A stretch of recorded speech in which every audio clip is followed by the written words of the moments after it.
সোর্সের মাধ্যমে আমাদের মোবাইল অফিসারের কাছে ডিউরিং মোবাইলে আমাদের এসআই ফ্রান্সিস আলামের কাছে একটা খবর আসে যে গাড়ি চেকিং যখন করছিল তখনই ওই মুহূর্তে গাড়ি চেকিংয়ের সময় হঠাৎ করে একটা গাড়ির মধ্যে এরকম সে সাসপেক্টেড টু বি গাঞ্জা মিলা সঙ্গে সঙ্গে খবর দেয় আমাদেরকে। অ্যাকর্ডিংলি আমরা এক্সিকিউটিভ ম্যাজিস্ট্রেটের ব্যবস্থা করি through SDM sir. Accordingly executive magistrate সাহেবের সামনে যখন চেকিংয়ের সময় ওই গাড়িটা যখন চেক করা হয় তখন গাড়িটার মধ্যে বিভিন্ন প্যাকেটে total 121 KG suspected to be dry ganja মিলেছে, যেটা আমাদের কিট টেস্টেও পজিটিভ এসছে।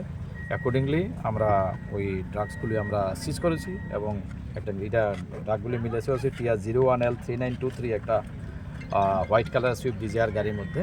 অ্যাকর্ডিংলি দুইটা লোক গাড়ির মধ্যে ছিল যারা যে রনি রুদ্রপাল আর হলো জয়ন্ত সরকার, যাদের বাড়ি আমতলী আগরতলা ওএনজিসি, তাদেরকেও অ্যারেস্ট করা হয়েছে এবং এই রিগার্ডে একটা NDPS অ্যাক্টের আমরা মামলা নেবো। এরপরে অ্যাকর্ডিংলি আমরা ইনভেস্টিগেশন স্যার যেই মালগুলি ধরা হচ্ছে এটার কালোবাজারি মূল্য কীরকম হতে পারে?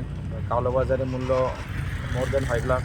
স্যার গাড়িটা কোন দিক থেকে কোন 8 লাখ হতে পারে। গাড়িটা স্যার কোন দিক থেকে কোন দিকে যাচ্ছিল? গাড়িটা তো যতটুকু খবর এটা যে কমলপুর দিক থেকে টুয়ার্ডস কই বা টুয়ার্ডস আগরতলা এরকম। Thank you.